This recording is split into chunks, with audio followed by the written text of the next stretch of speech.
Goldilocks and the Three Dinosaurs. Once upon a time, there were three dinosaurs: Papa Dinosaur, Mama Dinosaur, and some other dinosaur who happened to be visiting from Norway. One day, for no particular reason, the three dinosaurs made up their beds, positioned their chairs just so, and cooked 3 bowls of delicious chocolate pudding at varying temperatures. "Oh boy," said Papa Dinosaur in his loud, booming voice. "It's finally time to leave and go to someplace else." "Yes," continued Mama Dinosaur. "I sure hope no innocent little succulent child happens by our unlocked home while we are, someplace else."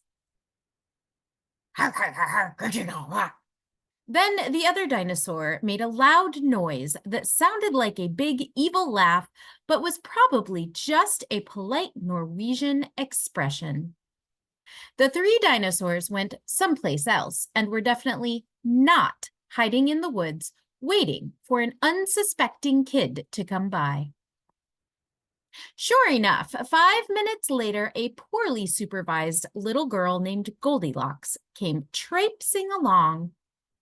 Just then, the forest boomed with what could have been a dinosaur yelling, "Gotcha!" But I'm pretty sure it was just the wind. The loud noise was immediately followed by another loud noise that sounded kind of like, "Be patient, Papa Dinosaur, the trap is not yet sprung." But that could have been a rock falling or a squirrel.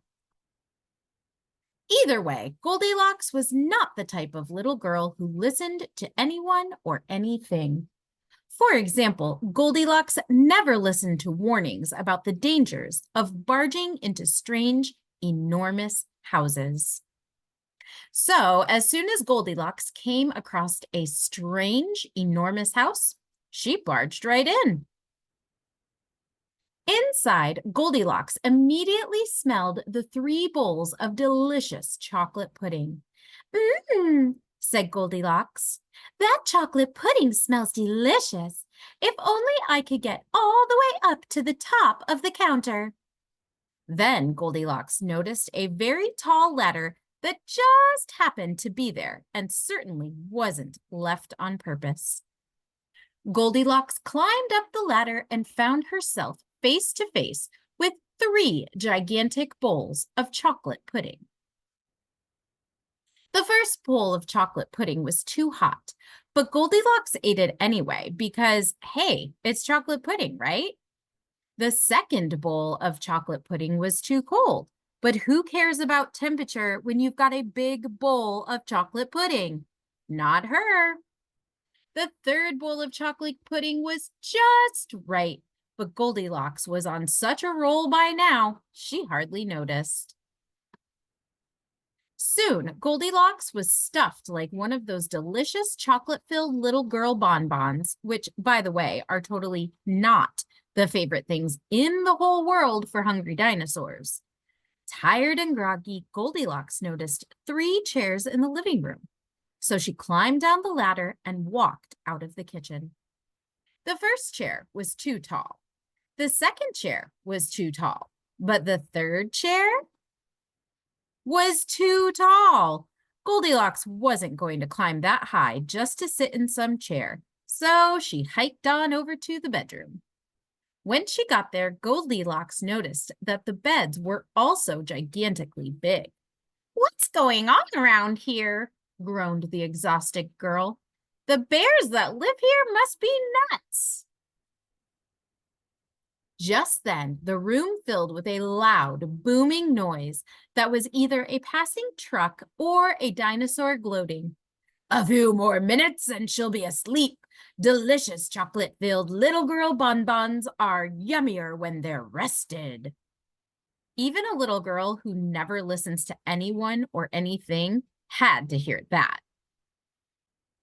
Goldilocks took a minute to stop and think, which was longer than she was used to stopping and thinking.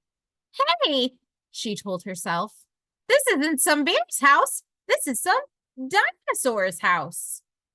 Say what you like about Goldilocks, but she was no fool. As quickly as she could, she ran out the back door and got out of there. Just then, a loud plane flew by, which sounded pretty much like a trio of dinosaurs yelling, "Now, charge!" or the Norwegian expression for "Chewy time."